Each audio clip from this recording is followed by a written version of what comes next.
எங்களுக்கு பக்கத்தில் இருப்பவர்கள், எங்களை நேசிக்கின்றவர்கள். ஆகவேதான் வந்திருக்கின்றார். இன்றைக்கு மாத்திரம் வரவில்லை, அன்றைக்கு ஒரு நாள் பயணத்தை மேற்கொண்டார். அழிந்து கொண்டிருக்கிற இந்த நேரத்திலே தன் உயிரையும் பொருட்படுத்தாமல் எம்மை வழிநடத்திக் கொண்டிருக்கிற எம் தலைவரை சந்திப்பதற்காக அன்றைக்கும் கடலிலே பயணித்தார். அந்த துடிச்சல் உள்ளவர், எங்களை நேசித்துக் கொண்டிருக்கிறவர் இன்றைக்கும் இந்த இடத்திலே சென்று இலங்கை அரசாங்கம் இனப்படுகொலை செய்கிறது, உன்னால் நிறுத்த முடியுமா என்று கேட்டுவிட்டு இங்கே வந்திருக்கிறார். ஆம், எம்மை நேசிக்கின்ற ஒரு அன்பு உள்ளம், எங்களுக்காக எந்த இடத்திலும் சிங்கமாக கர்ச்சிக்கின்ற அந்த குரலுக்கு சொந்தக்காரன் வந்திருக்கின்றார். ஆம், உங்களோடு உணர்ச்சியாக இந்த இடத்திலே உரை நிகழ்த்த போகிறார். எங்கே அவரை அழைக்கின்றேன். வா அண்ணா, எங்கள் வைகோ அண்ணா, வா அண்ணா, எங்கள் வைகோ அண்ணா, நீ எங்களுக்கு பக்கத்தில் இருக்கிறாய். நெஞ்சை நிமித்து நிற்கின்றோம், நாம் சாக மாட்டோம். ஓயாத அலையாக அடித்துக் கொண்டிருக்கிற அந்த ஓயாத அலைகளுக்கு உன் பேச்சு வலி சேர்க்கும்.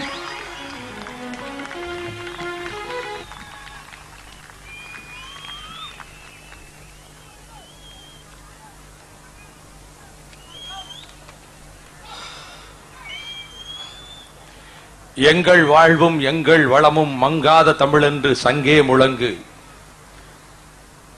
திங்களொடும் செழும்பருதி தன்னொடும் விண்ணொடும் முடுக்களொடும் மங்குல் கடல் இவற்றொடும் பிறந்த தமிழுடன் பிறந்தோம் நாங்கள். ஆண்மை சிங்கத்தின் கூட்டம் என்று சிறியோர்க்கு ஞாபகம் செய் முழங்கு சங்கே முழங்கு. சிங்களஞ்சேர் தென்னாட்டு மக்கள் தீராதி தீரர், பொங்கு தமிழர் கிண்ணல் விளைத்தால் சங்கார நிஜமென சங்கே முழங்கு. அகிலத்தின் அழகிய பூந்தோட்டமாம் சுவிட்சர்லாந்து நாட்டின் எழிலார்ந்த நந்தவனமாம் உலகெங்கும் வாழும்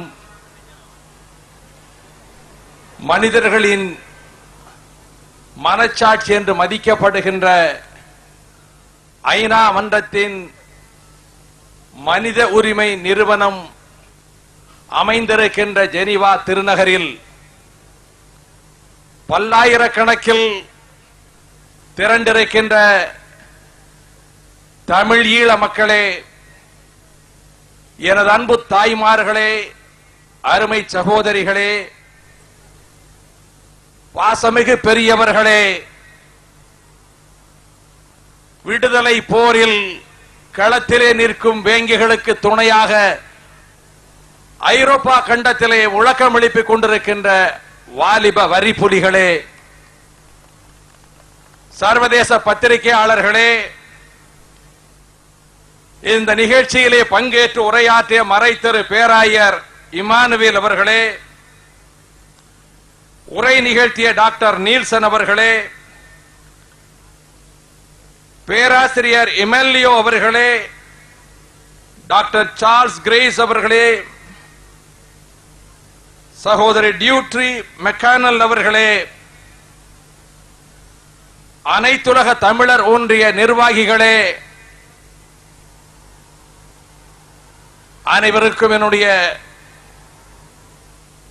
நெஞ்சின் அடித்தளத்திலே இருந்து பீரிட்டெழும் நன்றி உணர்ச்சியை வணக்கத்தோடு முன்வைக்கிறேன்.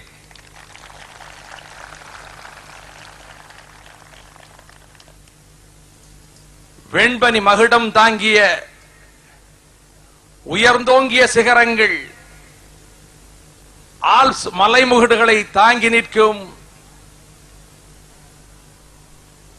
எழிலார்ந்த ஏரிகள் நிறைந்திருக்கின்ற சுவிட்சர்லாந்து நாட்டில்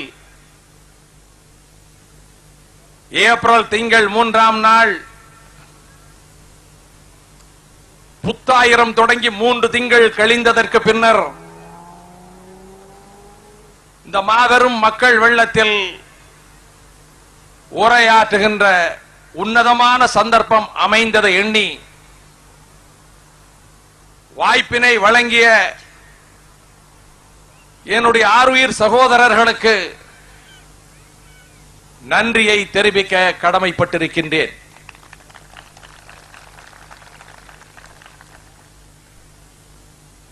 ஐரோப்பா கண்டத்தின் பல்வேறு தேசங்களிலே இருந்து 8 திசைகளிலே இருந்தும் ஜெனீவா நகரிலே வந்து குவிந்திருக்கின்றீர்கள்.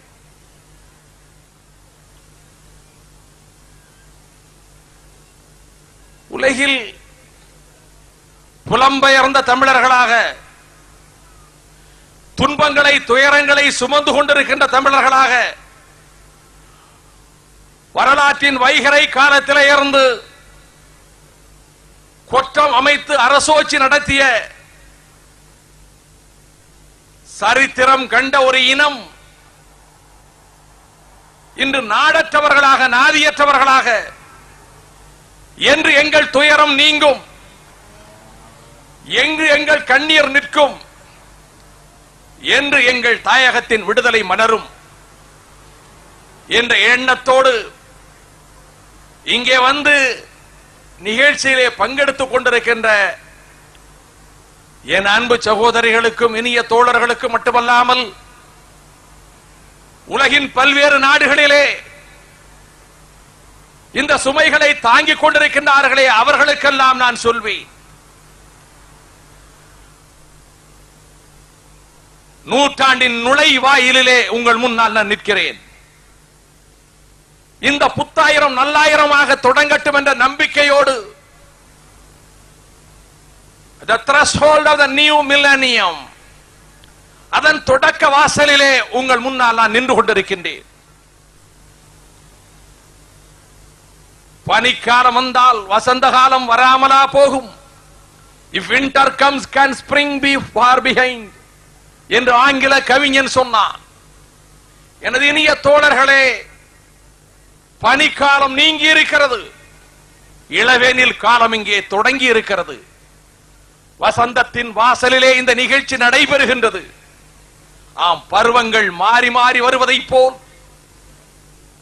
வெளிச்சத்துக்கு ஒரு இருட்டு கட்டியம் கூறுவதை போல், பொழுது புலரப்போகிறது என்பதற்கு வைகரை அடையாளம் காண்பிப்பதை போல், பனிக்காலம் மறைந்து இளவேனில் காலம் அரும்பி இருப்பதை போல், இன்னும் சில தினங்களிலே இந்த சுவிட்சர்லாந்து நாட்டின் பல்வேறு பகுதிகளில் குன்றுகளின் சரிவுகளில் மலர்கள் பூத்து குலுங்குவதை போல், பனிக்காலத்துக்கு பின்னர் எங்களுக்கு வசந்த காலம், அடிமை இருளிலே இருந்து வெளிச்சத்துக்கு வந்து கொண்டிருக்கிற காலம், தமிழீழம் மலர போகின்ற காலம், அந்த நம்பிக்கையோடு நாங்கள் இங்கே திரண்டிருக்கின்றோம்.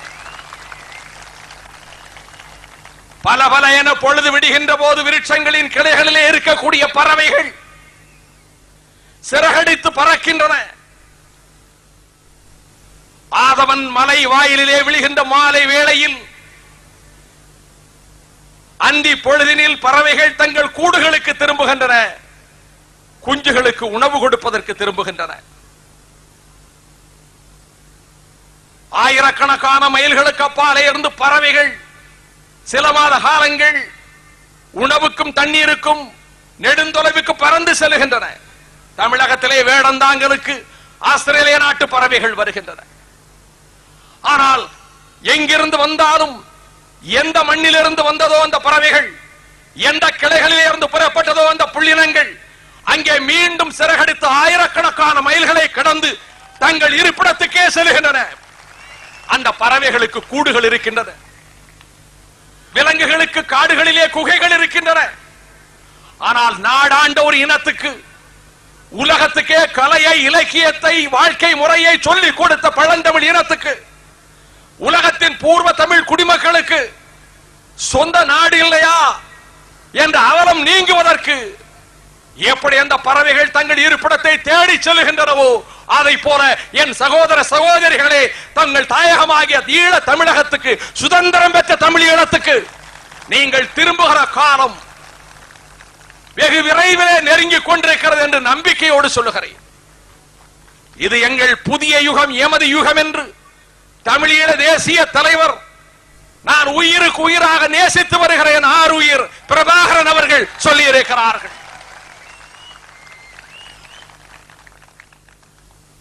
எத்தனை கவலைகளோடு இந்த வாழ்க்கையை நடத்திக் கொண்டிருக்கிறீர்கள் என்பதை நான் எண்ணி பார்க்கிறேன்.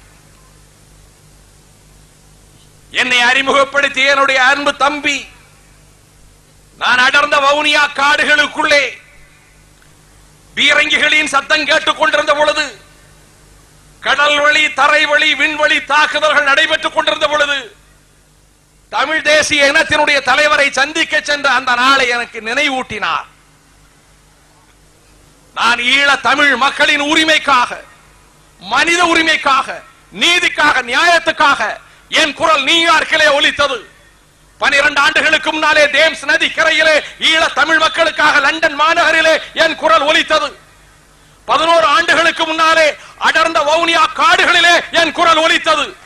இன்று 2000 ஏப்ரல் 3 ஜெனீவாவில் மனித உரிமை கமிஷனுக்கு முன்னாலே உங்கள் சார்பிலே என் குரல் ஒலிக்கின்றது. சில நிமிடங்களுக்கு முன்னால் வரையில் நான் மனித உரிமை கமிஷனுடைய அலுவலர்களை, அதனுடைய தலைவர் மேரி ராபின்சன் அவர்கள் நியமித்திருக்கக்கூடிய பிரதிநிதிகளை உங்கள் சார்பிலே, தமிழீழ மக்கள் சார்பிலே, மனித உரிமைகளின் சார்பிலே சந்தித்து விட்டு திரும்பினேன். அப்பொழுது நான் அவர்களிடத்தில் சொன்னேன், பல்லாயிரக்கணக்கான ஈழ தமிழ் மக்கள் இதே ஜெனீவா நகரத்திலே இந்த வேளையிலே திரண்டிருக்கிறார்கள். அவர்களின் சார்பிலே உங்களை சந்திக்கிறேன் என்று உங்களை பற்றி அவர்களிடத்திலே தெரிவிக்கிற போது குறிப்பிட்டேன். பெற்றோர்களை பிரிந்து, பெற்ற தாயை பிரிந்து, தகப்பனை பிரிந்து, கட்டிய மனைவியை பிரிந்து, பெற்றெடுத்த குழந்தைகளை பிரிந்து ஆண்டு கணக்கிலே துன்பங்களை, துயரங்களை சுமந்து கொண்டிருக்கின்றார்கள். எண்ணற்ற வாலிபர்கள் வாழ்க்கையின் வசந்தத்தை எந்த காலத்திலும் எண்ணி பார்க்காமல் இனிய இல்லற வாழ்க்கையை தேர்ந்தெடுத்து வாலிபத்தின் வசந்தத்தை ஏற்றுக்கொள்ள வேண்டிய இந்த இளமை பருவத்தில் லட்சிய தாகம் கொண்டவர்களாக, தங்கள் தாயகத்தினுடைய விடுதலைக்கு தங்களுடைய பங்களிப்பை தருகின்றவர்களாக உலகிலே எண்ணற்ற இளைஞர்கள் இதே சுவிஸ் நாட்டில், நீங்கள் வாழ்ந்து கொண்டிருக்கக்கூடிய ஜெர்மனியிலே, பிரான்சிலே, இத்தாலியிலே, நார்வேயிலே, ஸ்வீடனிலே, இங்கிலாந்து நாட்டிலே அவர்கள் வாழ்க்கையினுடைய அத்தனை சௌகரியங்களையும் சுகங்களையும் அனுபவித்துக் கொண்டிருக்கிற நேரத்தில் நீங்கள் சுயநலமற்றவர்களாக, அர்ப்பணிப்பு உணர்வுள்ளவர்களாக, தங்கள் இனத்துக்கும் மண்ணுக்கும் தங்கள் தாயக உரிமைக்கும் தங்கள் பங்களிப்பை செலுத்துகின்றவர்களாக, நம் காலத்திற்கு பின்னாவது வளரப்போகின்ற நம்முடைய குழந்தைகளின் எதிர்கால தலைமுறை ஒரு விடுதலை பெற்ற தலைமுறையாக, உரிமையுள்ள தலைமுறையாக வாழ வேண்டும் என்பதற்காக சிலுவையை சுமந்ததை போல வாழ்க்கையின் துன்பங்களை சுமந்து கொண்டிருக்கின்றீர்கள். ஆகவேதான் நெடுந்தொலைவிலே இருந்து வந்திருக்கிறேன். 6000 மைல்களுக்கு அப்பாலே இருந்து வந்திருக்கிறேன். 6000 மைல்கள் என்ன, 10,000 மைல்களானாலும் தொப்புள் கொடி உறவான நம்முடைய தமிழ் உறவை எந்த சக்தியாலே பிரிக்க முடியும்? எல்லைகள் பிரிக்க முடியாது. நாட்டின் எல்லைகள், கண்டங்களின் எல்லைகள் பிரிக்க முடியாது. ஆயிரக்கணக்கான மைல்கள் பிரிக்க முடியாது. வெள்ளம் போல் பொங்கி பிரவகித்து வருகின்ற வெள்ளம் போல் ஒரு பிரளயத்தினுடைய எதிரொலியாக, எரிமலையினுடைய சீற்றமாக, பூகம்பத்தினுடைய வெளிப்பாடாக தமிழீழ மண்ணில் விடுதலை வேங்கைகள் போர் நிகழ்த்தி வெற்றி மேல் வெற்றியை குவித்துக் கொண்டிருக்கிற நேரத்தில் நீங்கள் எங்களை திரண்டிருக்கின்றீர்கள்.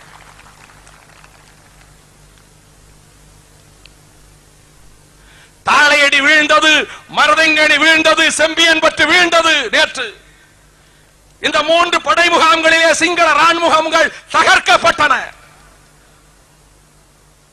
அங்கே விடுதலை வேங்கைகளின் வசமாயிற்று. யானை இரவுக்கு அரண் அமைத்துக் கொடுக்கக்கூடிய கண்டி வீதி மறிக்கப்பட்டு அந்த கண்டி வீதியிலே புலிப்படை இன்றைக்கு அணிகொண்டிருக்கின்றது. ஓயாத அலைகள் வெற்றி மேல் வெற்றியை தந்து கொண்டிருக்கக்கூடிய செய்தியை தந்து கொண்டிருக்கக்கூடிய நேரத்தில் 21ஆம் நூற்றாண்டினுடைய தொடக்கத்தில் உலகத்தின் சிந்தனை மனித உரிமைகளை பொறுத்தமட்டிலே புதிய அணுகுமுறையாக மாறி வருகிற காலத்தில் நான் உங்களை சந்திக்கக்கூடிய பாக்கியத்தை பெற்றிருக்கிறேன்.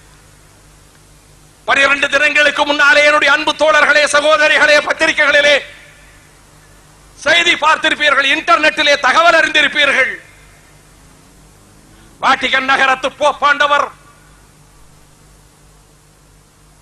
கேளுங்கள் தரப்படும், தட்டுங்கள் திறக்கப்படும், தேடுங்கள் கண்டடைவீர்கள் என்று சொன்ன கல்வாரியிலே சிலுவையை சுமந்தாரே இயேசு பெருமான் பிறந்த பெத்லகேமுக்கு சென்றார்.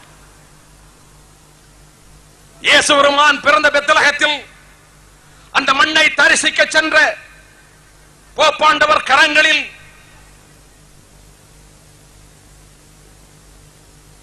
ஒரு கிண்ணத்திலே மண் அள்ளி தரப்பட்ட அந்த மண்ணை அவர் முத்தமிட்டார். அவர் மண்ணை முத்தமிட்ட வேளையில் பலஸ்தீனியர்கள் குதூகலித்தார்கள். எங்கள் மண்ணை போப்பாண்டவர் முத்தமிடுகிறார், எங்கள் தாயகத்தின் உரிமையை அவர் அங்கீகரிக்கிறார் என்று அவர்கள் மகிழ்ச்சி பெருக்கெடுத்திருந்த வேளையில் போப்பாண்டவர் சொன்னார்,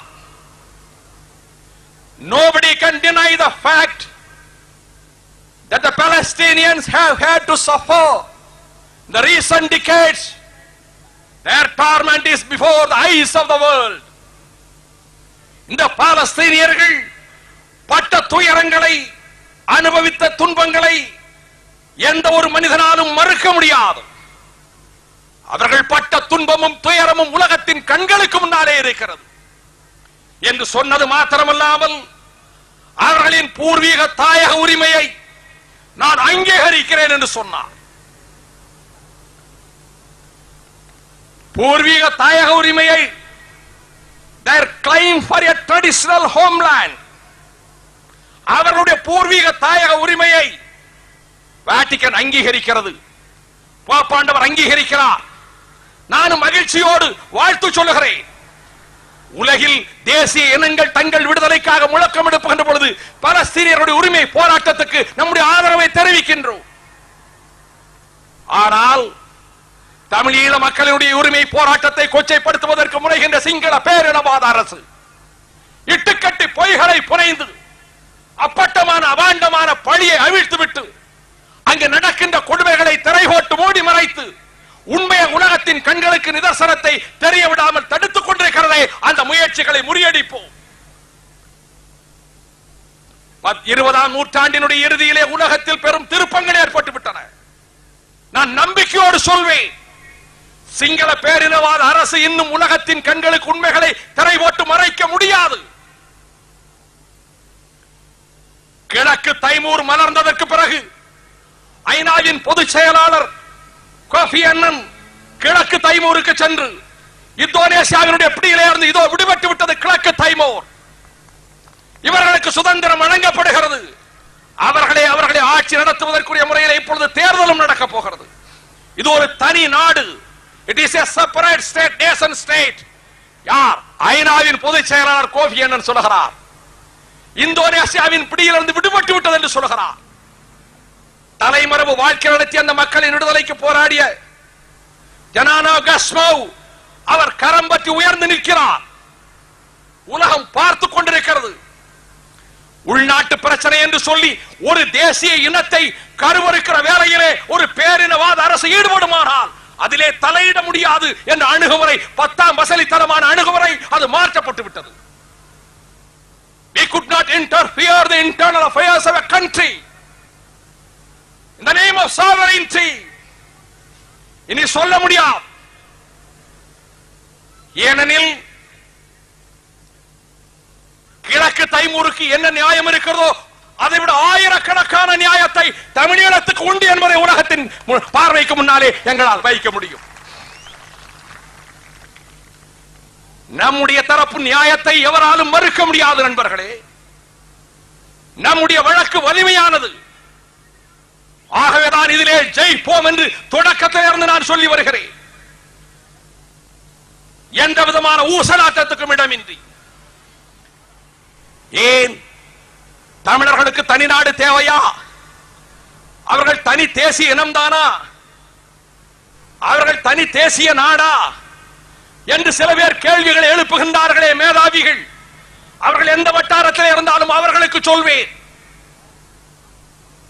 இயேசு கிறிஸ்து பிறப்பதற்கு 585 ஆண்டுகளுக்கு முன்னால் பாபிலோன் படையெடுத்து ஜெருசலத்தை தகர்த்து தரைமட்டமாக்கியது. ஜெருசலம் சுடுகாடாகியது. அதற்கு பிறகு பாரசீக பெருமன்னன் சைரஸ் பெரும் படையோடு வந்து பாபிலோனை சூறையாடி நீங்கள் சுதந்திர நாடாக இருக்கலாம் என்று ஜெருசலத்துக்கு சொன்னார். ஜெருசலம் மீண்டும் தனக்கு புதிய கட்டிடங்களை எழுப்பியது, தனது நகரத்தை நிர்மாணித்துக் கொண்டது. ஆனால் மகா அலெக்சாண்டர் தன்னுடைய பெரும்படையோடு மாசிடோனியாவிலிருந்து புறப்பட்டு வந்து அவன் ஜெருசலத்தை அடிமைப்படுத்தி உங்களுக்கு அரசும் கிடையாது நாடும் கிடையாது என்று சொல்லிவிட்டு போனதற்கு பிறகு பல ஆண்டுகளுக்கு பின்னர் அலெக்சாண்டரின் பிரதிநிதிகளிடமிருந்து விடுபட்டு தங்களுக்கு தாங்களே நாட்டை நகரத்தை நிர்மாணித்துக் கொண்ட ஜெருசலத்தில் இருந்த யூதர்கள் ஹீப்ரூஸ் கிறிஸ்து பிறந்த 70 வருடங்களுக்கு பிறகு ரோமானிய பேரரசை எதிர்த்தார்கள். ரோமானிய பேரரசு தன்னுடைய பலமான படைகளை அனுப்பி ஜெருசலத்தினுடைய ஆலயத்தை தரைமட்டமாக்கியது. The temple of Jerusalem was destroyed in the year 70 AD. Jerusalem தரைமட்டமாக்கப்பட்டது. அன்புக்குரியவர்களே, ஏறத்தாழ 20 நூற்றாண்டுகள் அவர்களுக்கு நாடு கிடையாது. கிபி 70 இருந்து 20ஆம் நூற்றாண்டினுடைய நடுப்பகுதி வரையிலே அவர்களுக்கு நாடு கிடையாது. உலகில் பல்வேறு பகுதிகளிலே சிதறடிக்கப்பட்டார்கள். ஐரோப்பா கண்டவெங்கும் சிதறி கிடந்தார்கள். நாஜிகளின் தலைவனான ஹிட்லர் லட்சக்கணக்கான யூதர்களை விசவாயு அறைகளிலே கொன்று குவித்தார். ரத்தமாறாக பெருக்கெடுத்து ஓடியது. ஒருவர் பேசுகிற மொழி இன்னொருவருக்கு தெரியாது. ஆனால் பிரான்சிலே இருந்து வருகிற என்னுடைய சகோதரன், ரோமிலே இருந்து வருகிற சகோதரன், நார்வேல இருந்து வருகிற அன்பு சகோதரி, சுவிஸ் நாட்டிலே இந்த நகரத்திலே இருக்கக்கூடிய அருமை சகோதரி, ஒருவருக்கு ஒருவர் அளவலாவிக்கொள்ள நம்முடைய இன்ப தமிழ் இன்றைக்கும் நமக்கு துணையாக இருக்கின்றது. அவர்கள் ஒருவர் மொழியை ஒருவர் அறியாத காலத்தில் பின்லாந்திலே இருந்தும் சைபீரிய ஸ்டெப்பிகளிலே இருந்தும் ஐரோப்பிய நாடுகளில் இருந்தும் சிதறி கிடந்தவர்கள் தங்களுக்கு ஒரு தேசத்தை அமைத்துக் கொள்ள வேண்டும் என்றவர்கள் துடித்த போது ஏறத்தாழ 20 நூற்றாண்டுகளுக்கு பிறகு எங்களுக்கு ஒரு நாடு வேண்டும், எங்களுக்கு ஒரு தேசம் உண்டு என்று அவர்கள் போராடிய போது இன்றைக்கு போப்பாண்டவரை கரம் குலுக்கி வரவேற்கின்ற ஆசர் அரபாக்கு பக்கத்தில் டேவிட் பென்குரியன் விமான நிலையத்திலே வரவேற்றாரே இஹுட் பராக் இஸ்ரேலிய அதிபர். நான் எண்ணி பார்க்கிறேன், அந்த டேவிட் பென்குரியன் எவர் பெயரால் அந்த விமான நிலையம் அமைக்கப்பட்டிருக்கிறதோ அவர் கோல்டா மேயரை அனுப்பி வைத்தார் அமெரிக்க நாட்டில் இருக்கக்கூடிய செல்வ செழிப்புள்ள யூதர்களிடம் ஆதரவு திரட்டுவதற்காக, கோடீஸ்வர யூதர்களிடம் ஆதரவு திரட்டுவதற்காக. கோல்டா மேயர் அமெரிக்க விமான நிலையத்திலே, நியூயார்க் விமான நிலையத்திலே போய் இறங்கினார். அந்த விமான நிலையத்தில் இருக்கக்கூடிய சுங்க அதிகாரிகள் கேட்டார்கள், உங்களுடைய பெட்டி படுக்கை என்ன? Where is your baggage? I do not have any baggage. I have got a rich family here. எனக்கு ஒரு பெரிய குடும்பம் இருக்கிறது என்று சொன்னார். ஒருவரும் அவருக்கு அறிமுகம் கிடையாது. அதன் பிறகு சில தினங்களுக்கு பிறகு ஒரு விருந்து மண்டபத்தில் ஒரு இரவு நேர விருந்தில் யூத குடும்பங்களைச் சேர்ந்த கோடீஸ்வரர்கள் திரண்டிருந்த வேளையில் இங்கே பென்குரியன் அனுப்பி வைத்த ஒரு பெண்மணி, யூத பெண்மணி இருக்கிறார், 10 நிமிடம் பேச அவகாசம் கொடுங்கள் என்று கேட்டார்கள்.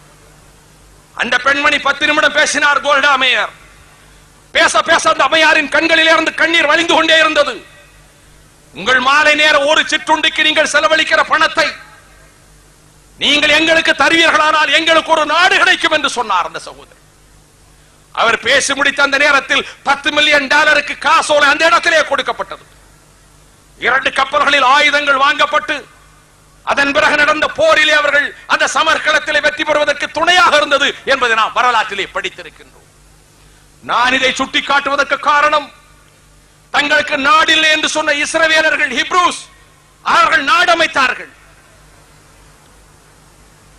சர்ச்சைக்கு உள்ளாகி இருக்கக்கூடிய பகுதியில் எங்களுக்கு தான் தாயகம் இருக்கிறது என்று சொல்லக்கூடிய அரபத் அவருக்கு பாலஸ்தீனம் அமைந்திருக்கிறது என்று சொல்லுகிற போது இல்லை, சுயாட்சியோடு தேர்ந்து விட்டது என்று அவரும் சொல்ல முடியாது. நான் இதை குறிப்பிட காரணம் பேச்சுவார்த்தை. வரவேற்கிறோம், நார்வேயினுடைய முயற்சியை வரவேற்கிறோம், ஆஸ்லோவின் முயற்சியை வரவேற்கிறோம். ஆனால் பேச்சுவார்த்தை என்று சொல்லுகிற போது நீங்கள் தனியிடம் கேட்பது சரிதானா என்ற கேள்வி எழுப்பவர்களுக்கு சொல்வேன், ஜெனிவா மண்ணில் இருந்து சொல்வேன், போப்பாண்டவருக்கு கரம் குலுப்பி அவர் கொடுத்த அங்கீகாரத்துக்கு பிரதிபகாரமாக நன்றியை தெரிவித்த யாசர் அரபாத் என்ன சொல்லுகிறார்? அவர் ultimate goal is a separate Palestine state. சுயாட்சியோடு நிறுத்திக் கொண்டாரா? அல்லது ஜெரிகோ பகுதிகளுக்கு எங்களுக்கு சுயாட்சி கிடைத்து விட்டது, எங்கள் நோக்கம் நிறைவேறிவிட்டது என்று சொன்னாரா? எங்களுக்கு தனி பாலஸ்தீன நாடு அது சொல்வதோடு நிற்கவில்லை. மேற்கு கரையிலே அமைக்கப்பட்டிருக்கிற யூத குடியேற்றங்கள் வெளியேற்றப்பட வேண்டும். நான் இதை சுட்டிக்காட்ட காரணம், இங்கே திரண்டிருக்கக்கூடிய சர்வதேச பத்திரிகையாளர்கள், சுவிஸ் நாட்டு பத்திரிகையாளர்கள் மூலமாக ஐநா மன்ற கட்டிடங்களுக்கு எதிரே இருந்து நின்று பேசுகிற போது ஒரே விதமான அணுகுமுறை தான் எல்லா பிரச்சனைகளுக்கும் இருக்க வேண்டும். தங்களுக்கு ஒரு நாடு அமைய வேண்டும் என்று யூதர்கள், பாலஸ்தீனியர்கள், கிழக்கு தைமூர் மக்கள் போராடி வெற்றி பெறுகிற போது உலகின் பூர்வகுடி மக்களாகிய ஈழத்து தமிழர்கள் தங்கள் தாயக உரிமை கேட்பது தவறா? இல்லை, தொடக்கத்திலே உரிமை கேட்டு போராடினார்களா? ஒல்லாந்தர்கள் வருவதற்கு முன்பு, போர்த்துகீசியர்கள் வருவதற்கு முன்பு, பிரித்தானியர் வருவதற்கு முன்பு, before the entry of Dutch people, before the entry of Portuguese, before the entry of British, தமிழர்களுக்கு அரசு இருந்தது, தமிழர்களுக்கு கொட்டம் இருந்தது, தமிழர்களுக்கு என்று தனி படையணி இருந்தது. ஆயிரக்கணக்கான ஆண்டுகளாக வரலாற்றின் வைகரை காலத்திலே இருந்து ஒரு தனி அரசு அமைத்து வாழ்ந்தார்கள். பிரித்தானியர்கள் வெளியேறியதற்கு பிறகு காலத்தின் வஞ்சகத்தால் இலங்கை தீவு சுதந்திரம் அடைந்து விட்டது என்று சொன்ன காலகட்டத்தில் நியாயமான உரிமை வாழ்வு, சமத்துவமாக வாழ்கிற வாழ்வு, கௌரவத்தோடும் மானத்தோடும் உரிமையோடும் வாழ்கிற வாழ்வு கிடைக்கும் என்று சில பேர் சொன்ன உத்தரவாதத்தை ஈழ தமிழ் மக்கள் நம்பினார்கள். ஆனால் இலங்கை சுதந்திரம் என்று பிரகடனம் செய்யப்பட்டவுடன் முதல் வேலையாக கடல் நீர் ஏனடா உப்பாக இருக்கிறது தம்பி, அது வெளிநாடுகளுக்கு சென்றானே தமிழன், அந்த தமிழன் சிந்திய கண்ணீரடா என்று பேரறிஞர் அண்ணா சொன்னாரே, அதன் போல 19ஆம் நூற்றாண்டிலே தங்களுடைய ரத்தத்தை வேர்வையாக கொட்டி தேயிலை தோட்டங்களை, ரப்பர் தோட்டங்களை, காப்பி தோட்டங்களை பொன் விளைகிற பூமியாக ஆக்கிய இலங்கை வம்சாவளி இந்திய தமிழர்கள் 10 லட்சம் பேருக்கு பிரஜா உரிமை மறுக்கப்பட்டு அந்த பெரும் கொடுமை நிகழ்த்தப்பட்டு அன்று தொடங்கிய துன்பம், அன்று தொடங்கிய ஈழத்து தமிழர்களை வஞ்சிக்கின்ற அவலம் நிற்கவில்லையே. அவர்கள் சமமாக வாழ்வதற்கு அனுமதிக்கப்பட்டார்களா? ஏன் தமிழீழம்? அவர்கள் சேர்ந்து வாழ முயற்சித்த காலத்தில் அந்த பிள்ளைகளுக்கு பாடசாலைகளிலே, கல்லூரிகளிலே சிங்கள மாணவர்களோடு சமத்துவம் கொடுக்கப்பட்டதா? தரப்படுத்துதல் என்ற அடிப்படையிலே அவர்கள் வஞ்சிக்கப்பட்டார்கள். அவர்களுக்கு வேலை வாய்ப்பிலே உரிமை கொடுக்கப்பட்டதா? இன்றைக்கு சுவிஸ் நாட்டிலே 4 மொழிகள் ஆட்சி மொழிகள். ஜெர்மானிய மொழி, பிரெஞ்சு மொழி, இத்தாலிய மொழி, ரொமான்ஸ் மொழி, 4 மொழிகள் ஆட்சி மொழிகள். மகிழ்ச்சி அடைகிறோம். ஆனால் இலங்கையில் சிங்கள மொழி மாத்திரம் என்று சிங்களம் திணிக்கப்பட்டது. இந்த காலகட்டத்தில் மொழியால், இனத்தால், கலாச்சாரத்தால் தங்கள் தனித்தன்மையை பாதுகாத்துக் கொள்ள முடியாது போய்விடுமோ என்று அஞ்சிய தமிழர்கள் சாத்வீக முறையிலே போராடினார்கள். நாடாளுமன்றத்திலே பேசி பார்த்தார்கள், ஊர்வலங்கள் நடத்தினார்கள், அறவழியில், அமைதி வழியில் நடத்தினார்கள். அதற்கு பரிசு துப்பாக்கிச் சூடு, அதற்கு பரிசு படுகொலை. தமிழர்கள் கொல்லப்பட்டனர், தமிழ் பெண்கள் வேட்டையாடப்பட்டனர், தமிழ் பிள்ளைகள் சாகடிக்கப்பட்டனர். யார் நம்மை கேட்பது என்று தமிழினத்தை கருவறுக்கின்ற முயற்சி, இனப்படுகொலை தொடங்கப்பட்டது.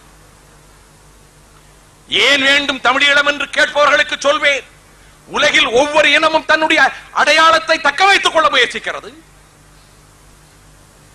ஆனால் நீங்கள் எங்காவது நடந்ததாக கேள்விப்பட்டீர்களா என்று உலக நாட்டு அறிஞர்களுக்கு சொல்வேன். நான் சந்தித்து விட்டு வந்த பிரதிநிதிகளிடம் கேட்டேன். அலெக்சாண்ட்ரியாவிலே நூலகம் கொளுத்தப்பட்டதற்கு பிறகு இந்த ஐரோப்பா கண்டமெங்கும் நடுநடுங்க செய்தானே நாஜிகளின் தலைவர் ஹிட்லர், அந்த காலத்திலே கூட பிரெஞ்சு நாட்டிலே, இங்கிலாந்திலே, ஏன் நாஜிகளுக்கு அடிபணிந்து கிடந்த நார்வேயிலே, ஸ்வீடனிலே, போலந்திலே நூலகங்கள் கொளுத்தப்படவில்லை. ஆனால் எங்கள் யாழ்ப்பாண நூலகம் 1981ஆம் ஆண்டில் 100,000 கருவூலமான புத்தகங்கள் தீயிட்டு கொளுத்தி சாம்பலாக்கப்பட்டன.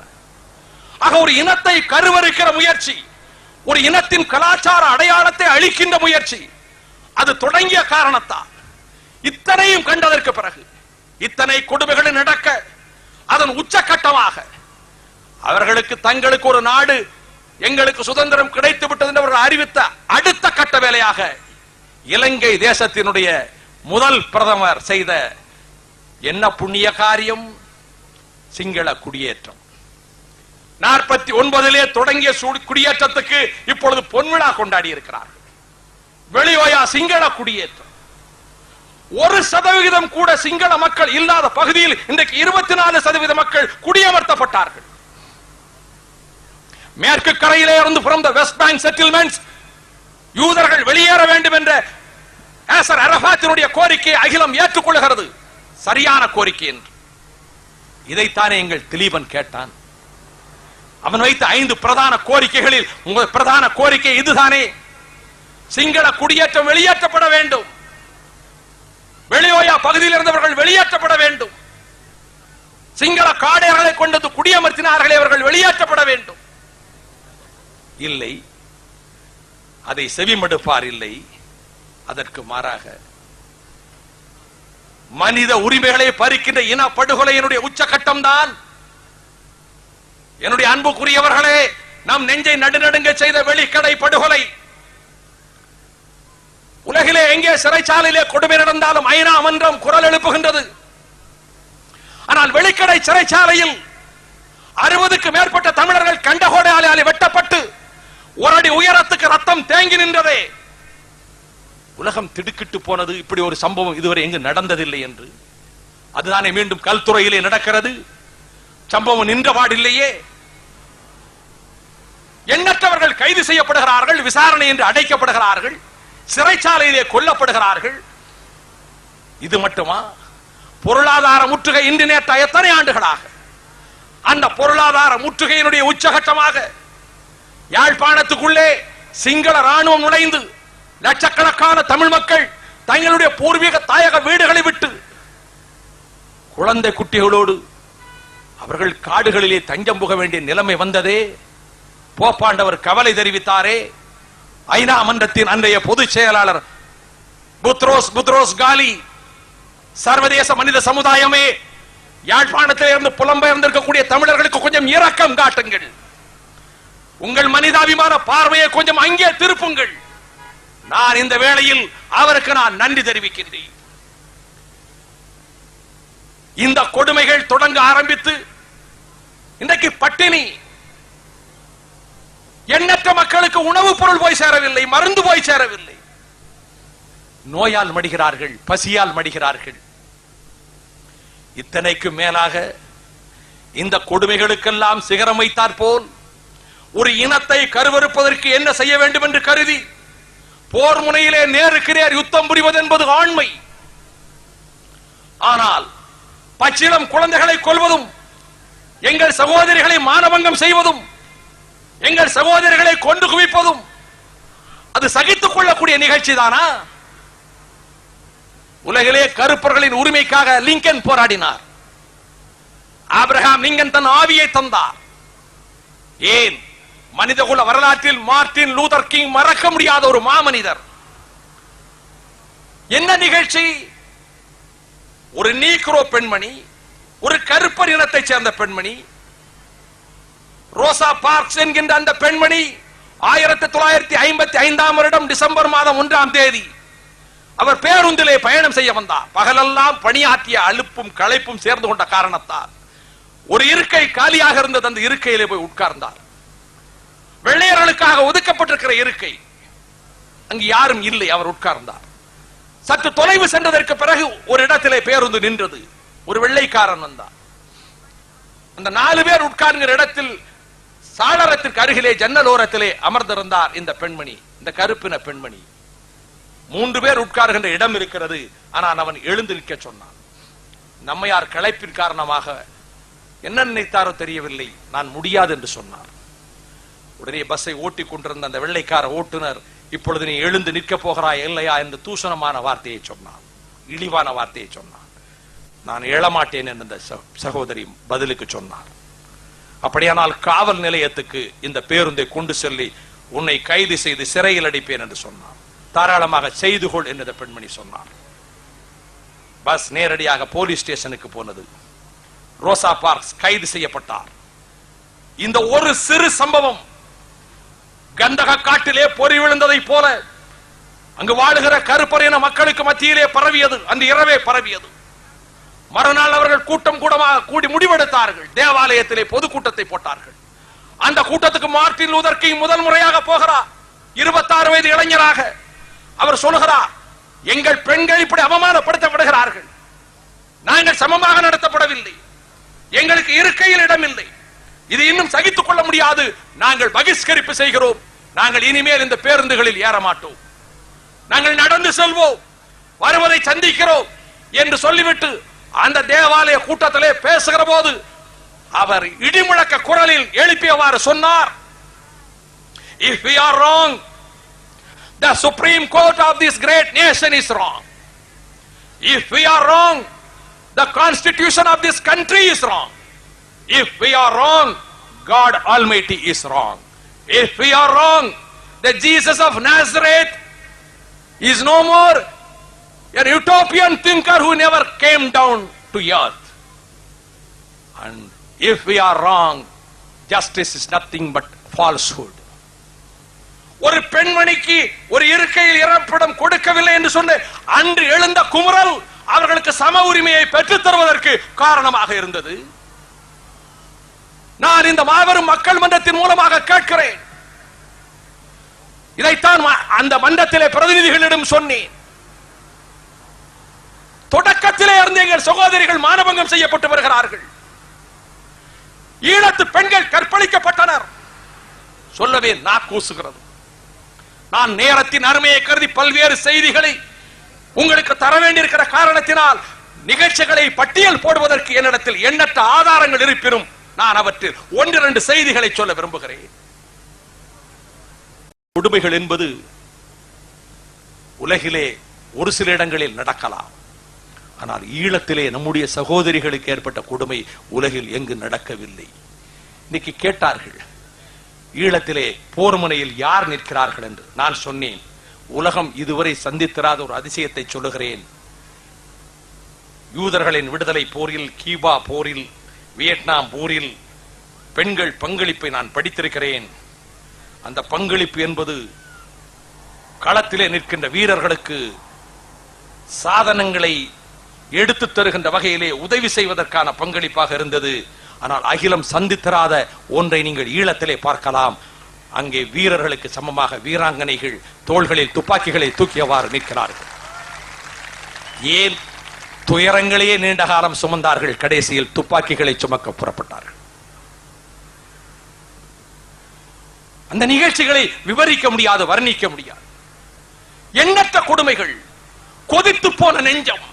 1997ஆம் ஆண்டு அந்த நடைபெற்ற சம்பவம், முருகேசு பிள்ளை கோணேஸ்வரி என்கின்ற அந்த 4 பிள்ளைகளுக்கு தாய், 35 பிராயம் உண்ட அந்த ஏழை தாய் சிங்கள போலீசாராலே கற்பழிக்கப்பட்டார். சிங்கள போலீசாரே கற்பழிக்கப்பட்டு கொலை செய்யப்பட்டார்.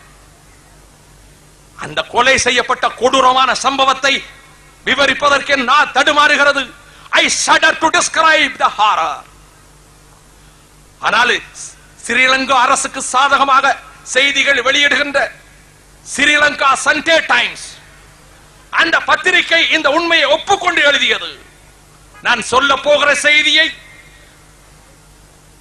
நான் விவரிப்பதற்கு அஞ்சுகின்ற செய்தியை the British Refugee Council, Sri Lanka Monitor அதை செய்தி அப்படியே வெளியிட்டது. The Sinhala police are accused of having killed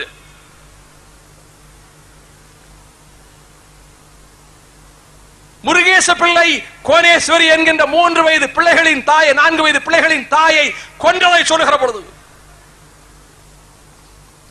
killed by exploding a granite. இங்கே என்னுடைய அன்பு தங்கையர், அன்பு சகோதரிகள் வந்திருக்கிற காரணத்தால் அதை நான் தமிழிலே சொல்வதற்கு என் நான் தடுமாறுகிறது, நான் கூசுகிறது. They killed her by exploding a granite inserted into her vagina.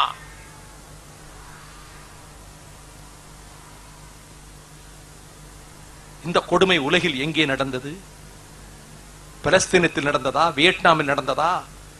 எங்கே நடந்தது? மனிதகுலத்தின் மனச்சாட்சியை கேட்கிறேன். அகிலத்தின் மனச்சாட்சி இங்கே இருக்கிறது. ஐநா மன்றத்தில் இருப்பதால் அதன் கதவுகளை தட்டி கேட்கிறோம். நாங்கள் ஏன் இங்கே வந்திருக்கிறோம் ஜெனீவாவுக்கு? எங்கள் குரல் எழுப்பப்பட வேண்டிய இடம் இது என்பதனாலே எங்கள் சகோதரர்களும் எங்கள் சகோதரிகளும் இங்கே வந்திருக்கிறார்கள். ஆலயத்துக்கு செல்கிற பக்தனை போல், மசூதிக்கு செல்கிற இஸ்லாமியனை போல், தேவாலயத்துக்கு போகிற கிறிஸ்தவனை போல், முருகன் கோயிலுக்கு போகின்ற ஒரு சைவ சமயத்தை சேர்ந்த பக்தனை போல் நாங்கள் இந்த கதவுகளை தட்டியவாறு கேட்கிறோம். மனச்சாட்சியின் கதவுகளை தட்டி கேட்கிறோம். எதனால் அந்த கொடுமையை செய்தார்கள்? மிருகங்களை விட கொடியவர்கள் ஏன் செய்தார்கள்? ஒருவேளை ஏதோ ஒரு கட்டத்தில் நீதிமன்றம் விசாரணைக்கு தீர்ப்பளிக்குமானால், டாக்டர்கள் பிரேத பரிசோதனை செய்வார்களானால், புதைகுழிகள் தோண்டப்படுமானால், தோண்டப்பட்டதற்கு பிறகு உண்மைகளை கண்டறிவதற்கு முனைவார்களானால், கற்பழித்த தடயம் இருக்கக்கூடாது என்பதற்காக இந்த கொடுமையை செய்தார்கள். வேறு என்ன காரணம் இருக்க முடியும்?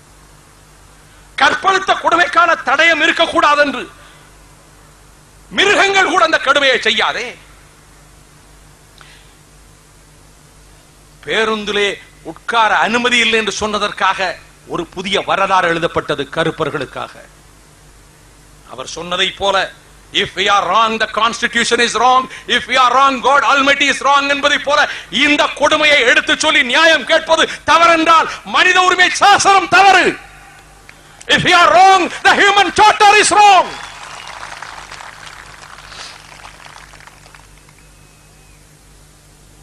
அந்த கொடுமை அதோடு நின்று விட்டதா? கடந்த வருடம் ஜூலை திங்கள் 13ஆம் நாள் மாலை மங்கி இரவு தொடங்கியதற்கு பிறகு நள்ளிரவை நெருங்கிக் கொண்டிருக்கக்கூடிய 11 மணி அளவில் எந்த கோனேஸ்வரிக்கு செய்யப்பட்ட கொடுமையால் மட்டக்களப்பு மாவட்டமே பதட்டமடைந்ததோ, அம்பாறை பகுதியே அவலத்துக்குள்ளானதோ, அதை போல மன்னார் மாவட்டத்தில் புலிமுனை பகுதியில் ஒரு வீட்டினுடைய வாசல் கதவு இரவு 11 மணிக்கு தட்டப்பட்டது. ஜூலை திங்கள் 13ஆம் நாள் கடந்த வருடத்தில் அந்த வீட்டுக்குள்ளே இருந்த தந்தையும் உடன் பிறந்த சகோதரர்களும் வெளியே இழுத்துச் செல்லப்பட்டனர். 21 வயது நிரம்பிய ஐடா ஹேமலதா என்கின்ற அந்த இளம் தமிழ் சகோதரி தூக்கிச் செல்லப்பட்டார். தென்னந்தோப்புக்குள்ளே தூக்கிச் செல்லப்பட்டு கற்பழிக்கப்பட்டார், கொல்லப்பட்டார். நீண்ட நெடிய போராட்டத்துக்கு பிறகு நீதிபதி விசாரணைக்கு ஆணையிட்டதற்கு பிறகு டாக்டர் இமானுவேல் பேரிஸ் பிரேத பரிசோதனை நடத்திவிட்டு பிரமாண வாக்குமூலம் தந்திருக்கிறார். அந்த பிரமாண வாக்குமூலத்திலே சொல்கிறார், இந்த நங்கையின் உடம்பில் 18 இடங்களிலே காயங்கள் இருந்தன, அடிவயிறு கிழிக்கப்பட்டிருந்தது. There were gunshots at the genitals. எந்த கொடுமையை 97 செய்தார்களோ 99 அதே கொடுமையா? டாக்டர் இமானுவேல் பேரிஸ் தன்னுடைய பிரமாண வாக்குமூலத்திலே சொல்கிறார், ஆதாரத்தோடு சொல்கிறோம். இந்த கொடுமை உலகில் எங்கே நடந்தது? நான் அந்த பிரதிநிதிகளிடம் சொன்னேன், ஏன் எங்கள் சகோதரிகளை தேடி பிடித்து தாக்குகிறார்கள் தெரியுமா? உலகில் மானத்தையும் கற்பையும் உயிருக்கும் மேலாக போற்றுகிற இனம் எங்கள் இனம். அதனால் எங்கள் சகோதரிகளை தாக்குகிறார்கள், அதனால் எங்கள் சகோதரிகளின் கற்பை சூறையாடுகிறார்கள், எங்கள் தங்கையரின் மானத்தை சூறையாடுகிறார்கள். அதற்கு பிறகு ராஜேஸ்வரி கிருஷ்ணராஜா என்கின்ற அந்த விதவை தாய் இதை போல கொடுமைக்குள்ளாக்கப்படுகிறார், கற்பழிக்கப்படுகிறார். நின்று விட்டதா? இல்லை. ஒரு பிராமண பெண், ஒரு குருக்களின் மனைவி சாரதாம்பாள் என்கின்ற அந்த சகோதரி, ஒரு பிள்ளைக்கு தாய், அங்கு வாழுகிற மக்கள் வழிபடுகின்ற கோயிலின் குருக்களின் மனைவி. அந்த பெண் சிங்கள போலீஸ் ராணுவத்தால் கற்பழிக்கப்பட்டார். அவர் கொல்லப்பட்டதற்கு பிறகு அவருடைய வாயிலே துணிகள் திணிக்கப்பட்டிருந்ததை பிரமாண வாக்குமூலத்திலே நீதிமன்றம் சொல்லுகிறது. எந்த இடத்திலே கொலை செய்தார்கள் தெரியுமா சகோதரர்களே? கண்ணகி கோயிலுக்கு பக்கத்தில். கொங்கச்செல்வி குடமலையாட்டி தென்தமிழ் பாவை என்று இளங்கோ வர்ணித்தாரே, தேரா மன்னா செப்புவது உடையேன் என்று தொடங்கி யாரம்மா கண்களில் கண்ணீரோடு வந்திருக்கிறாய் என்று நீதி தவறிய நெடுஞ்செழிய பாண்டியன் கேட்டபொழுது, அறிவு கெட்டு போனவனே நான் சொல்லுகிறேன் என்று ஒரு சாதாரண வியாபார குடும்பத்திலே இருந்த பெண் அரசனை பார்த்து கேட்டாலே அந்த கண்ணகி தேவி. வாயிற்கடமணி நடுநா நடுங்கு ஆவிற்கடமணி ஊகுநீர் நெஞ்சு சுடத்தான் தன் அரும்பரல் புதல்வனை ஆழியில் மடித்தோன் பெரும்பெயர் புகாரன் பதியே என்று முழக்கமிட்ட கண்ணகி. சேரன் செங்குட்டுவன் வில்லவன் கோதையோடு கங்கை கரையை தாண்டி இமயத்துக்கு சென்று கல்லெடுத்து சிலை அமைத்தான் என்ற பெருமைக்குரிய பத்தினி தெய்வத்தின் பெயரால் அமைந்திருக்கக்கூடிய ஈழ திருநாட்டில் கண்ணகி கோயிலுக்கு பக்கத்திலே குருக்களின் மனைவி கற்பழித்துக் கொல்லப்பட்டார். கொடுமைகளுக்கு காரணம் என்ன? அடிவயிற்றை கிழித்து சிசுக்களை முன்பு தூக்கி எறிந்து துப்பாக்கி முனைகளிலே போட்டு சூறையாடினார்கள். கர்ப்பிணி தாய்மார்களின் வயிற்றை கிழித்து அந்த சிசுக்களை வெளியே எடுத்து தூக்கி பந்து போல தூக்கி எறிந்து அவர்களுடைய துப்பாக்கிகளின் கூறிய பயனட் முனைகளிலே குத்தி கிழித்தார்கள். இந்த கொடுமையும் அங்கு நடந்தது. ஏன்? இந்த வயிறுதானே வேங்கைகளை தாங்குகிறது, இந்த வயிறுதானே இளம் புலிகளை சுமக்கிறது. அதனால் தான் அவர்கள் ஆவேச வெறி கொண்டு இந்த சிங்கள காடையர் கூட்டம் அதை செய்திருக்கிறார். புறநானூற்றிலே ஒரு பாடல், ஒரு புலவன் ஒரு வீட்டு வாசல் இருக்கிற பெண்ணிடம் உன் மகன் எங்கே என்று கேட்கிறான். அந்த பெண் சொல்கிறாள், என் மகன் எங்கே என்று எனக்கு தெரியாது, எங்கே போனான் என்று என்னிடம் சொல்லிவிட்டு போகவில்லை, ஆனால் அவன் எங்கே இருப்பான் தெரியுமா, வேலும் வாளும் உராய்கிற யுத்தகலத்திற்கு போய் பார், என் மகன் அங்கே தெரிவான். சிற்றின தூண்பற்றி நின்மகன் யாண்டுளன் என வினவுவதை நாயின் யாண்டுளன் என அறிய நாயினும் புலி சோர்ந்து போகிய கல்லடை போல ஈன்ற வயிறோ இதுவே தோன்றுவன் மாதோ போர்க்களத்தானே. இது புலி படுத்து கிடந்த குகை, புலி இறை தேட வேட்டைக்குத்தானே போகும், அதே போல என் பிள்ளை எங்காவது யுத்தகலத்துக்கு போயிருப்பான், அங்கே போய் பார். இப்படிப்பட்ட புலி போத்துக்கள் தான் களத்திலே நிற்கிறார்கள், யுத்தகலத்திலே நிற்கிறார்கள். என்னுடைய அன்புக்குரியவர்களே, 1998 ஆண்டு அக்டோபர் திங்களிலே நான் ஜெனீவாவுக்கு வந்தேன். இந்த ஆல்ப்ஸ் மலை என்னுடைய அழகை கண்டுகளிக்க அல்ல, சுவிட்சர்லாந்து ஐரோப்பாவின் பூந்தோட்டமாமே, அதிலே பல நாட்கள் சுற்றி திரிந்து உல்லாசமாக நிகழ்ச்சிகளை கண்டுகளிக்க அல்ல, மனித உரிமை கமிஷனுக்கு வந்தேன்.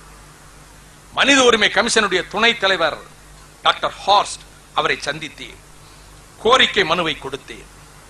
நான் அவரிடத்திலே வைத்த கோரிக்கை, நீங்கள் அல்பேனிய முஸ்லிம்கள் கொசவாவிலே 80 பேர் புதைக்கப்பட்டிருக்கிறார்கள், அந்த புதைகுழிகளை தோண்டி எடுக்க வேண்டும் என்பதற்காக அமெரிக்க நாட்டு நிபுணர்கள் குழுவை, பிசிசியன்ஸ் ஃபார் ஹியூமன் ரைட்ஸ் என்ற குழுவை அழைத்து கொண்டு வந்து கொசவாவிலே புதைக்கப்பட்ட 80 பேரின் எலும்புக்கூடுகளை தோண்டுவதற்கு ஆணையிட்டீர்களே, எங்கள் தமிழ் மக்கள் 400 பேர் செம்மணியிலே புதைக்கப்பட்டிருக்கிறார்கள், அப்பாவி தமிழ் மக்கள் புதைக்கப்பட்டிருக்கிறார்கள், ஆண்களும் பெண்களும் பிள்ளைகளும் புதைக்கப்பட்டிருக்கிறார்கள். அதை தோண்டி எடுப்பதற்கு அதே நிபுணர் குழுவை அனுப்புங்கள், உண்மையை கண்டறியுங்கள். அங்கே 400 பேர் புதைக்கப்பட்ட செய்தி நீதிமன்றத்திலே சொல்லப்பட்டது. ஆம், சிங்கள ராணுவத்தினுடைய கார்பரல் சோமரத்னே ராஜபக்சி அவன்தான் சொன்னான், நான் கண்கூடாக பார்த்தேன், 400க்கும் மேற்பட்ட தமிழர்கள் செம்மடியிலே பல இடங்களிலே புதைக்கப்பட்டார்கள், அப்பாவி தமிழர்கள் ஆண்களும் பெண்களும் புதைக்கப்பட்டார்கள். இந்த கொடுமையை கண்டறிய மனித உரிமை கமிஷன் நடவடிக்கை எடுத்தது. நான் அவரிடத்திலே வைத்த அதே வேண்டுகோளின் அடிப்படையிலே தான் பிசிசியன்ஸ் ஃபார் ஹியூமன் ரைட்ஸ் நிபுணர் குழு அங்கே போய் அங்கே தோண்டப்படுகின்ற காட்சியை பார்க்க வேண்டும் என்று சொன்னது. எலும்பு கூடுகள் தோண்டி எடுக்கப்பட்டன, கைகள் பின்னாலே கட்டப்பட்டிருந்தன, ஆதாரங்கள் வெளியே வந்திருக்கின்றன. ஆனால் சோமரத்னே ராஜபக்சி தாக்கப்பட்டான் சிறைச்சாலையிலே. நீ இன்னும் இடங்களை தேடி சொல்ல ஆரம்பிப்பாயானால் உன் உயிருக்கு ஆபத்து என்று அவனுக்கு மிரட்டல் வந்தது. அவனுக்காக வாதாடிய வழக்கறிஞர் என்று நம்மோடு இல்லை என்றாலும் மண்ணில் போய்விட்டாலும் உங்கள் எங்கள் எண்ணத்தில் இருக்கின்ற குமார் பொன்னம்பலம், அவர் அந்த வழக்கிலே நீதிக்காக தமிழர் நியாயத்துக்காக வாதாடியவர், அவரை சந்திக்க விரும்பினான்.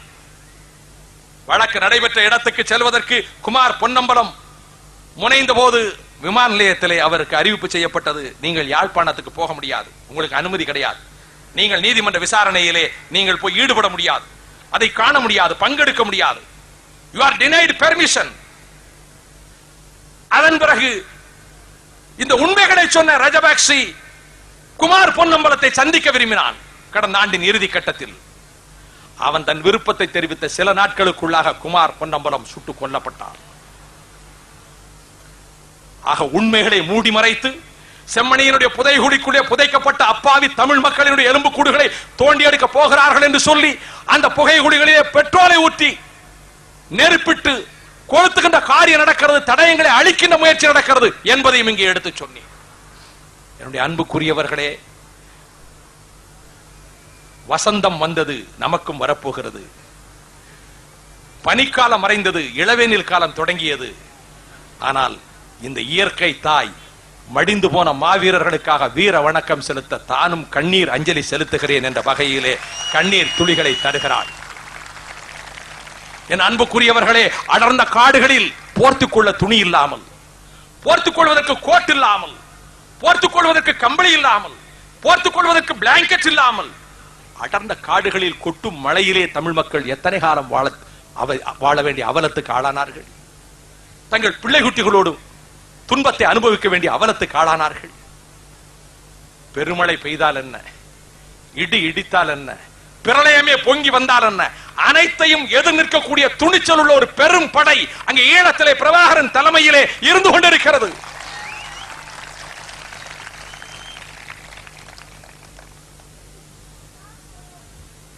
இத்தகைய சூழலில் செம்மணி கொடுமைகள் உலகத்தின் கண்களுக்கு வர வேண்டும் என்று சொல்லுகிறோமே, இந்த உண்மைகளை சொல்லுகிற நேரத்தில் போர் நிறுத்த வேண்டும் என்கிறார்கள். அவசியம்தான்.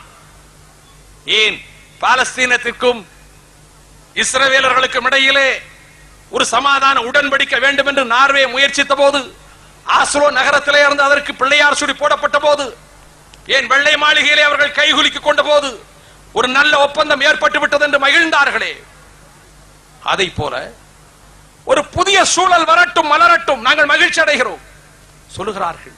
பயங்கரவாதம். நான் பயங்கரவாதத்தின் ஆதரவாளன் அல்ல. நாங்கள் யாரும் பயங்கரவாதத்தை நேசிக்கவில்லை.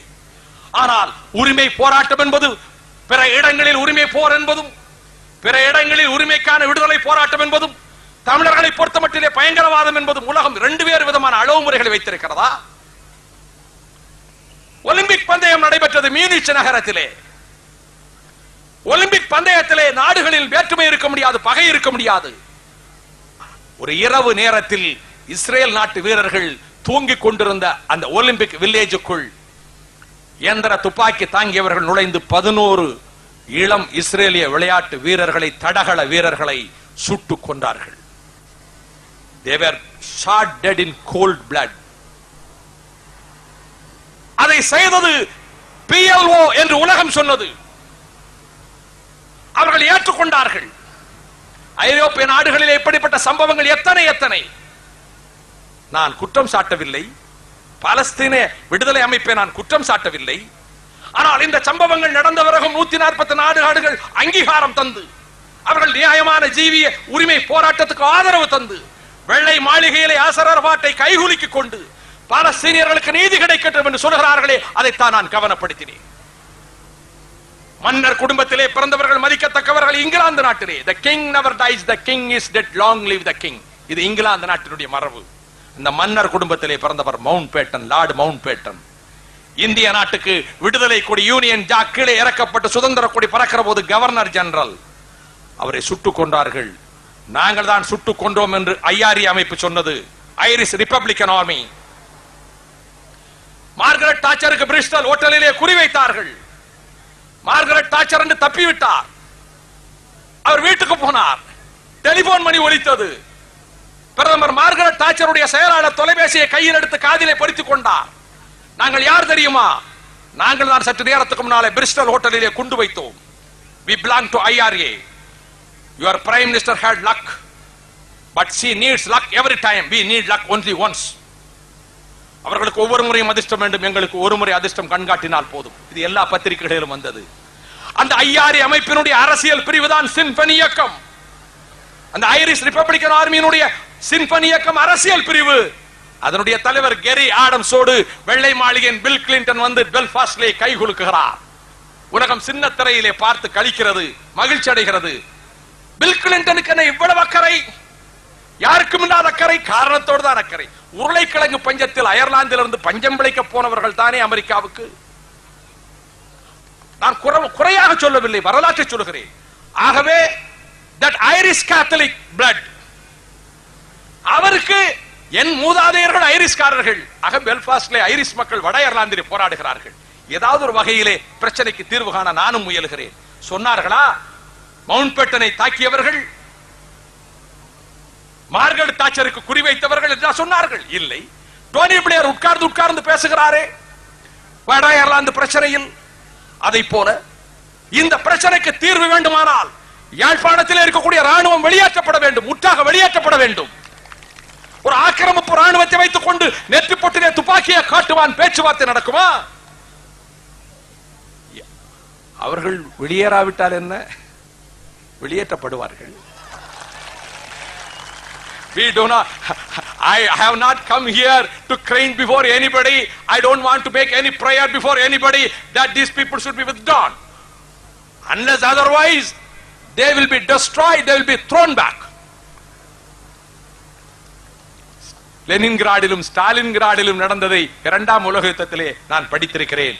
நான் 3 ஆண்டுகளுக்கு முன்னாலே சொன்னேன், 4 ஆண்டுகளுக்கு முன்னால் தமிழகத்து மேடைகளிலே சொன்னேன், அந்த நிகழ்ச்சி யாழ்ப்பாணத்திலே நடக்கும் என்று சொன்னேன். என்னுடைய அன்பு சகோதரர்களே, குடியேற்ற திட்டங்களை நடத்தினார்களே வெளியோயா பகுதி, அதை ஒட்டி இருக்கக்கூடிய மணலாறு இன்றைக்கு நம்முடைய கையிலே, ஈழ தமிழர்கள் கையிலே. நெடுங்கேணி படைமுகாம் வீழ்ந்தது, சிங்கள படைமுகாம் வீழ்ந்தது, ஒட்டுச்சுட்டான் படைமுகாம் வீழ்ந்தது. 5 நாட்களில் 10 முகாம்களை கைப்பற்றியது உலக வரலாற்றில் இதுவரை கிடையாது.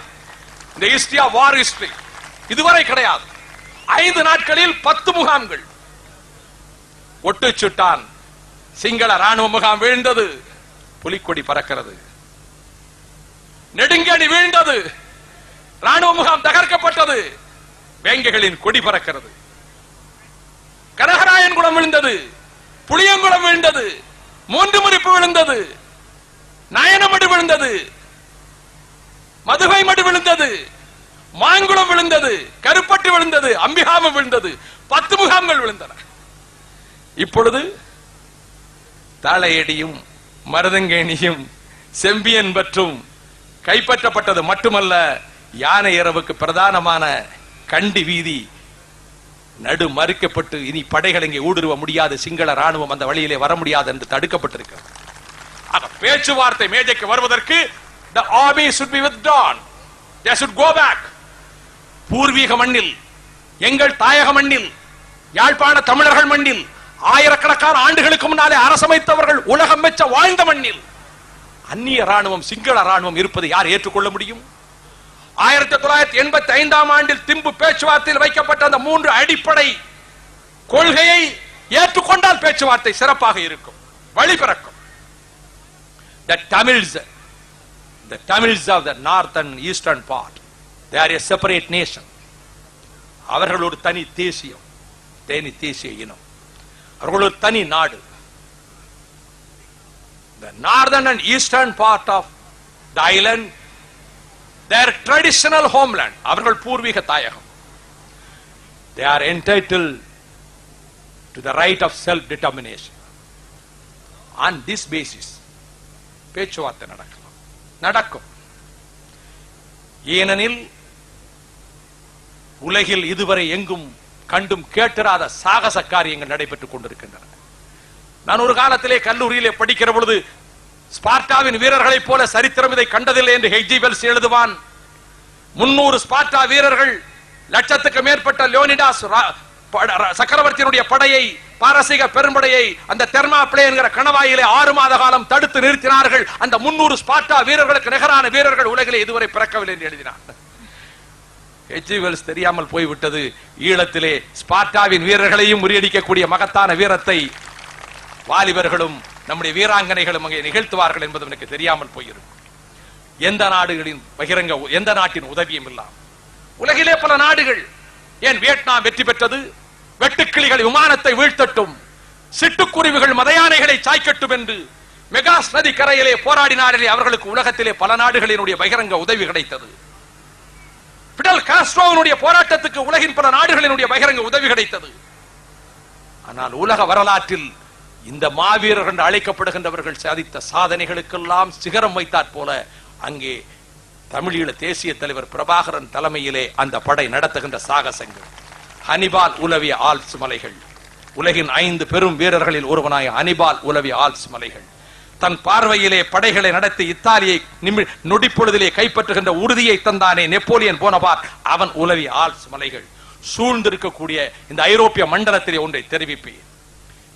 இந்த போராட்டம் இந்த அளவுக்கு, தமிழீழ மக்களின் போராட்டம் உலகின் கவனத்தை கவர்கிற அளவுக்கு, இந்த நிலையிலே நீங்கள் பல்லாயிரக்கணக்கிலே தேடுகிற அளவுக்கு, உங்களுடைய சுமைகள் மனைகளே 1000 சுமைகள் இருந்தாலும் தங்கள் தாயக விடுதலைக்காக பங்களிப்பை தந்து கொண்டிருக்கிறீர்களே, இந்த நிலை ஏற்படுவதற்கு ரத்தம் சிந்தினார்களே, உயிர்களை தந்தார்களே, ஆவியை காணிக்கையாக்கிறார்களே, வாழ்க்கையை கருக்கிக் கொண்டார்களே, அந்த மாவீரர்களின் கல்லறைகளுக்கு நான் வணக்கம் செலுத்துகிறேன்.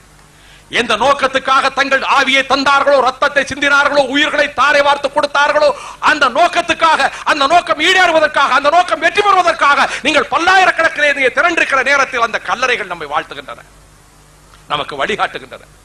அந்த கல்லறைகளுக்கு வீர வணக்கம். நான் தொடக்கத்திலே குறிப்பிட்டதை போல தமிழ் ஈழம் மலர்வதை, இயற்கையினுடைய தீர்ப்பாக அமைய போவதை யாரும் தடுத்து விட முடியாது. ஆனால் அதற்கு இதுவரை கொடுக்கப்பட்டிருக்கிற விலை, சிந்தப்பட்டிருக்கிற ரத்தம், தரப்பட்டிருக்கிற உயிர்கள், கொட்டப்பட்ட கண்ணீர். ஆகவேதான் நாம் ஆதரவை தேடுகிறோம், அகிலத்தின் ஆதரவை கேடுகிறோம். மனித உரிமைகள் எங்கே நசுக்கப்பட்டாலும் இங்கே குரல் கொடுக்கக்கூடிய நல்லவர்களின் ஆதரவை தேடுகிறோம்.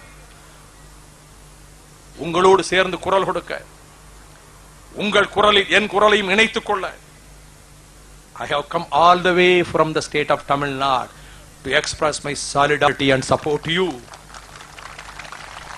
என் வாழ்க்கையில் மறக்க முடியாத நிகழ்ச்சிகளில் இந்த நாள் ஒருது, மறக்க முடியாத மகோன்னதமான நாள். ஜெனீவாவிலே ஒரு மாலை நேரத்தில் வெயில் காய்ந்து கொண்டிருக்கக்கூடிய வேளையில் பல்லாயிரக்கணக்கான தமிழ் மக்கள் திரண்டிருக்கக்கூடிய இடத்தில் உரையாற்றக்கூடிய பேறு கிடைத்தது மட்டுமல்ல, உங்கள் செவிகளை தந்தீர்கள். மனித உரிமைகள் மீறப்படுகின்ற கொடுமை தடுத்து நிறுத்தப்படட்டும்.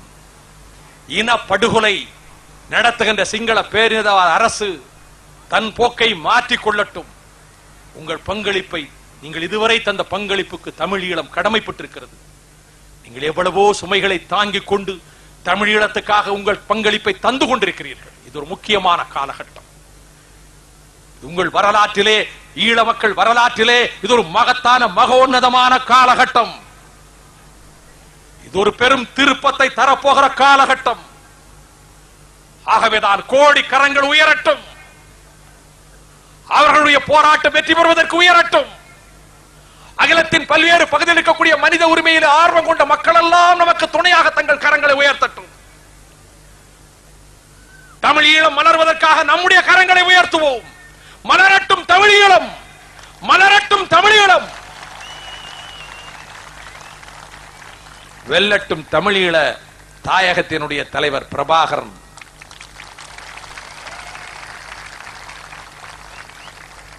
இதுவரை உங்கள் செவிகளை தந்தமைக்கு நன்றி. அறிஞர் அண்ணா புகழ் வாழ்க. வணக்கம். எங்களுடைய விடுதலையிலே அதீத அக்கறை கொண்டு அதற்காக உழைத்துக் கொண்டிருக்கிறவர், உங்கள் கரகோஷத்தின் மத்தியிலே அவரை நாம் வரவேற்று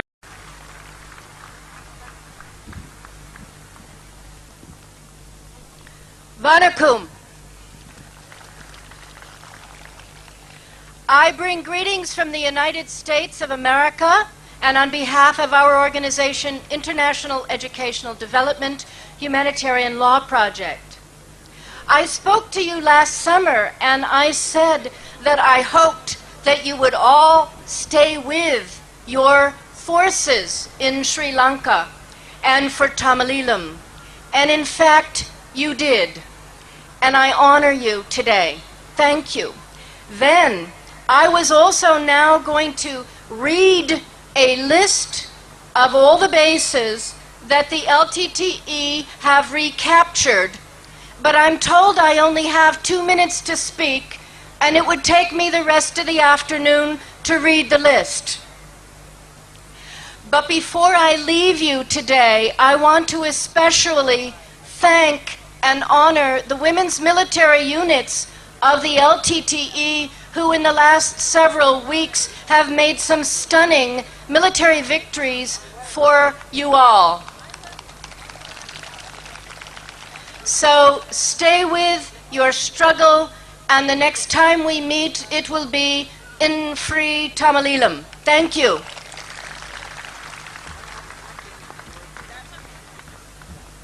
அடுத்து இங்கே அமெரிக்காவின் பூர்வீக குடிமக்களாகிய இந்திய குடிமக்கள் தங்களுடைய விடுதலைக்காகவும் அவர்களும் போராடி கொண்டிருக்கிறார்கள். இந்த நேரத்திலே எங்களுடைய விடுதலைக்காக வேண்டியும் இங்கு ஒரு பாடலை அவர்கள் உங்களுக்கு தர இருக்கிறார்கள்.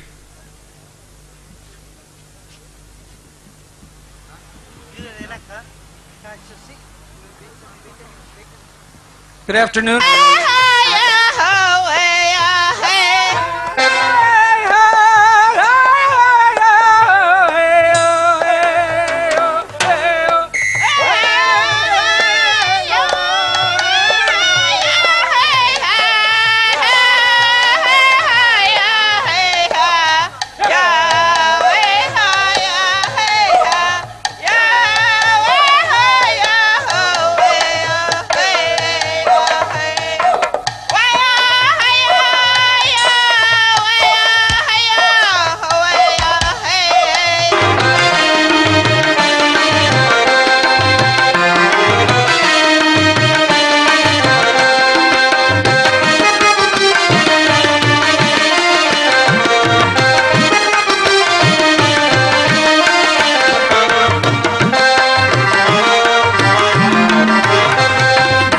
தமிழீழம் நாளை பிறக்கும் நாட்டினடி விலங்கு தரிக்கும் நம்புங்கள் தமிழீழம் நாளை பிறக்கும் நாட்டினடி விலங்கு தரிக்கும் நம்புங்கள் தமிழீழம் நாளை பிறக்கும் நாட்டினடி விலங்கு தரிக்கும் நம்புங்கள் தமிழீழம் நாளை பிறக்கும் நாட்டினடி விலங்கு தரிக்கும்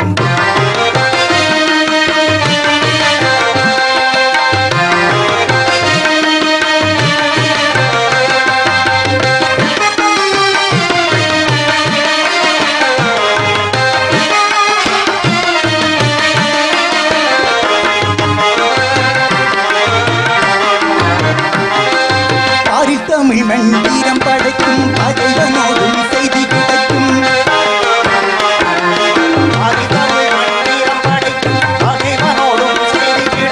போரின் வெற்றி முரசு முழங்கும் புலிகள் கழுத்தில் மாலை கொடுக்கும்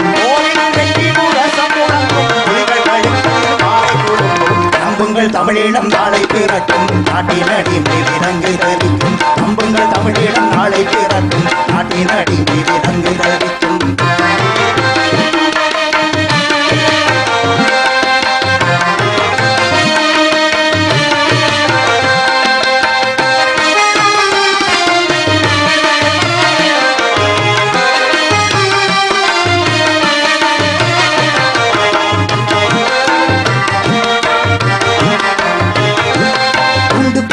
சிறகு விரிக்கும் இந்த முகங்கள் இருந்து சிரிக்கும்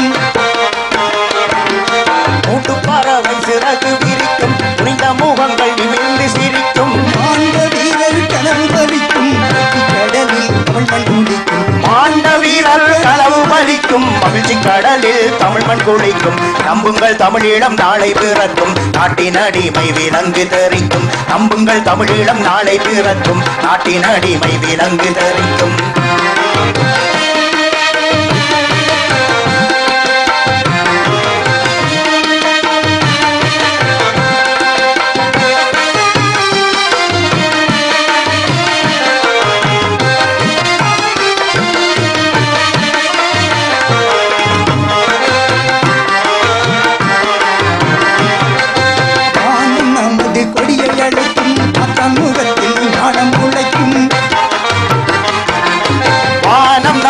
கொடியை அழைக்கும் மாட்டான் முகத்தில் நாணம் முளைக்கும் மானம் நமக்கோர் மகுடம் வழங்கும் நமது பேரும் விளங்கும் மானம் நமக்கோர் மகுடம் வழங்கும் மண்ணில் நமது பேரும் விளங்கும் நம்புங்கள் தமிழீழம் நாளை பிறக்கும் நாட்டின் அடிமை விலங்கு தரிக்கும் நம்புங்கள் தமிழீழம் நாளை பிறக்கும் நாட்டின் அடிமை விலங்கு தரிக்கும் நம்புங்கள் தமிழீழம் நாளை பிறக்கும் நாட்டின் அடிமை விலங்கு தரிக்கும் நம்புங்கள் தமிழீழம் நாளை பிறக்கும் நாட்டின் அடிமை விலங்கு தரிக்கும் நம்புங்கள் தமிழீழம் நாளை பிறக்கும் நாட்டின் அடிமை விலங்கு தரிக்கும் நம்புங்கள் தமிழீழம் நாளை பிறக்கும் நாட்டின் அடிமை விலங்கு தரிக்கும் நம்புங்கள் தமிழீழம் நாளை பிறக்கும் நாட்டின் அடிமை விலங்கு தரிக்கும் நம்புங்கள் தமிழீழம் நாளை பிறக்கும் நாட்டின் அடிமை விலங்கு தரிக்கும்.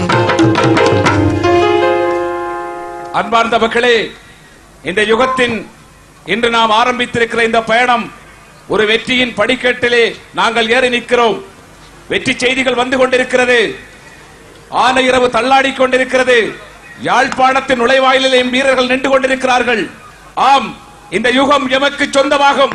ஒரு கணம் எல்லோரும் சேர்ந்து சொல்லுவோம், இந்த யுகம், இந்த யுகம், இந்த யுகம். இறுதியாக புலிகளின் தாகம், புலிகளின் தாகம், புலிகளின் தாகம். நன்றி, வணக்கம்.